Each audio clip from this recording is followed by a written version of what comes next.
स्वयं की प्रोडक्टिविटी और एफिशिएंसी बढ़ाने का प्रयास करना सफलता और आत्मसंतुष्टि दोनों के लिए ज़रूरी है। बिना प्रोडक्टिविटी और एफिशिएंसी के जीवन में कुछ भी वर्थवाइल अचीव करना बहुत मुश्किल है।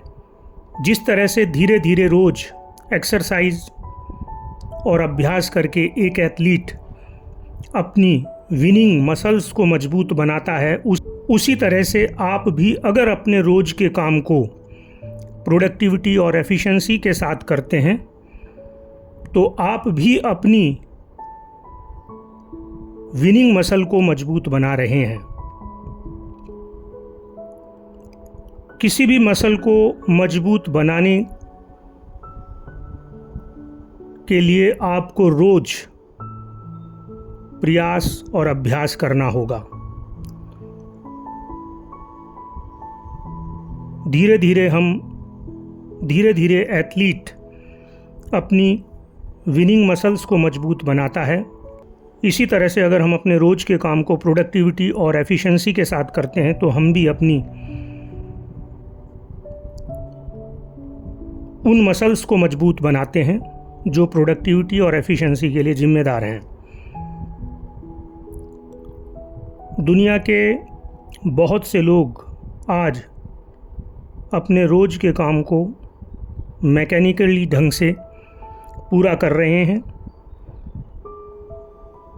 और इसीलिए वो लोग एक बड़ी सफलता से वंचित हैं।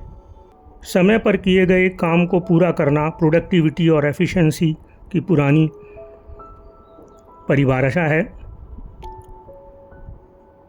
परंतु शिव खेड़ा के अनुसार successful people don't do different things but they do things differently में उन्होंने how to do things differently पर जोर दिया है। क्या वास्तव में एक चीज़ को अलग अलग ढंग से किया जा सकता है?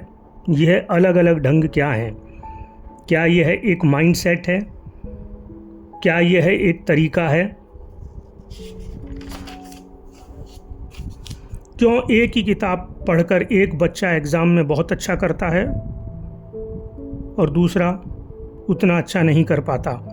क्यों एक ही कंपनी एक टफ़ कंडीशन में एक एम्प्लॉय को निकाल देती है और दूसरे को तरक्की देती है?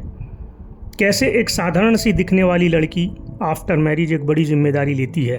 कैसे बॉस के द्वारा दी जाने वाली सेम इंस्ट्रक्शंस को फॉलो करके एक एम्प्लॉय अपने अंदर बड़ी वैल्यू ऐड करता है और दूसरा एम्प्लॉय कुछ विशेष हासिल नहीं कर पाता?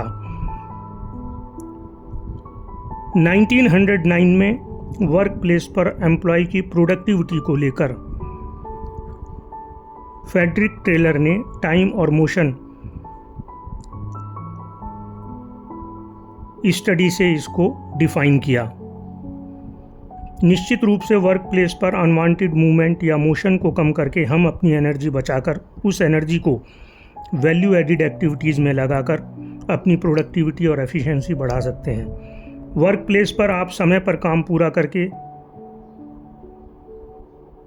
अपने आप को प्रोडक्टिव और एफिशिएंट तो यू बोल सकते हैं, परंतु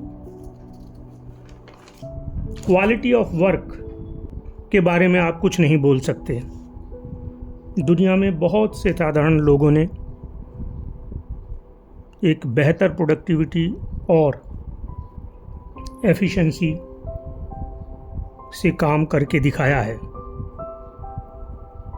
आप यदि रोज योगासन करते हैं या प्राणायाम कर रहे हैं और आपको डिजायर्ड रिजल्ट नहीं मिल रहे तो आप ना तो प्रोडक्टिव हैं और ना एफिशिएंट हैं।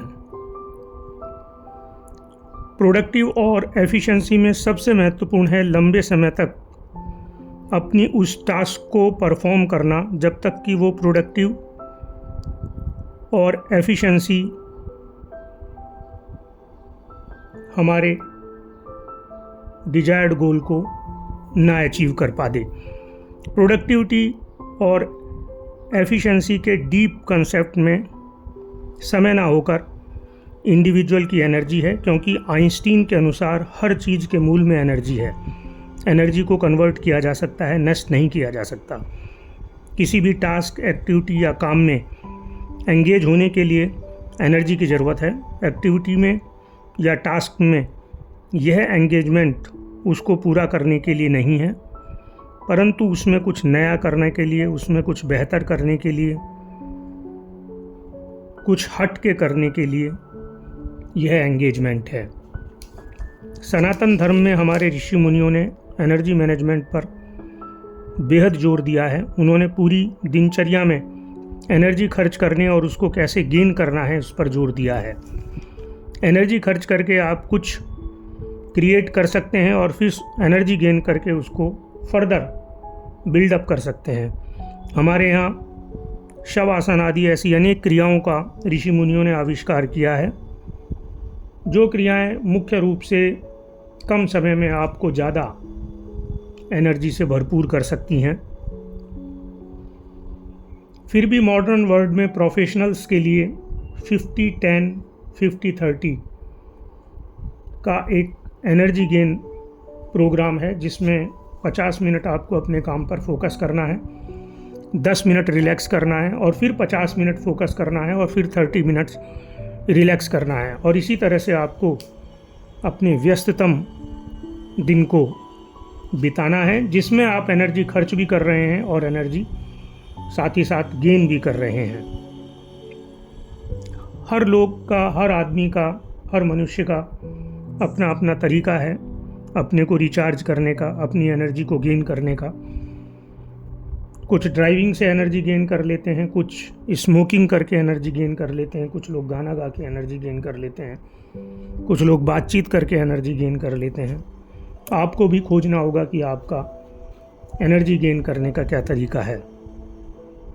हमारे रोज़ का रूटीन भी बहुत महत्वपूर्ण है और सफल लोग अपने डेली रूटीन को रिलीजियसली फॉलो करते हैं, क्योंकि डेली रूटीन आपके सबकॉन्शियस माइंड का एक पार्ट बन जाता है, और जब यह एक सबकॉन्शियस माइंड का पार्ट बन जाता है तो आपकी एनर्जी कंजम्पशन मिनिमम हो जाता है।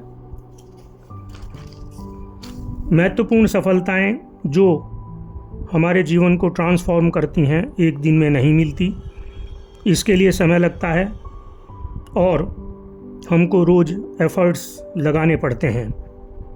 इस सभी के लिए काफ़ी बड़ी मात्रा में एनर्जी की ज़रूरत है।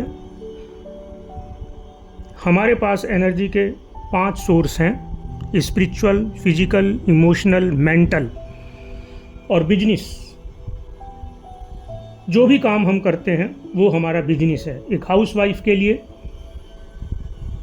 घर का काम एक बिजनेस है, एक स्टूडेंट्स के लिए पढ़ाई एक बिजनेस है, एक दुकानदार के लिए अपनी दुकान को चलाना एक बिजनेस है, एक फैक्ट्री ओनर के लिए फैक्ट्री को मैनेज करना एक बिजनेस है।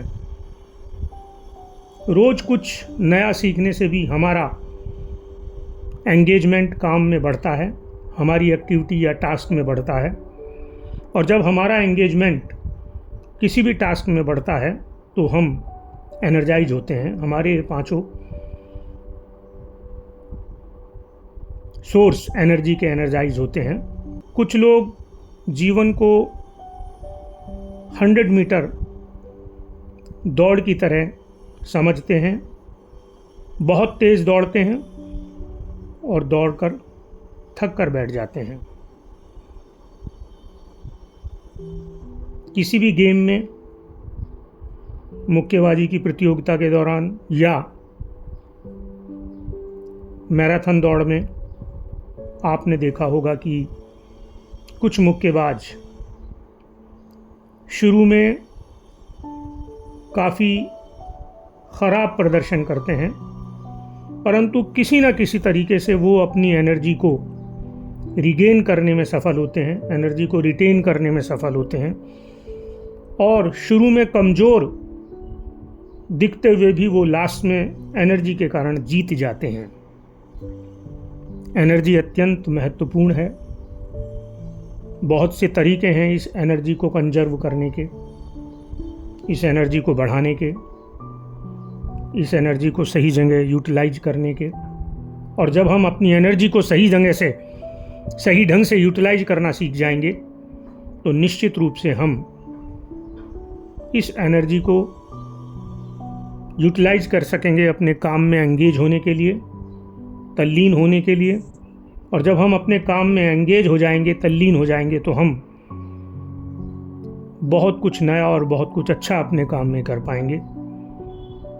यह हमारे लिए सफलता और आत्मसंतुष्टि दोनों को देने वाला होगा। Thank you very much.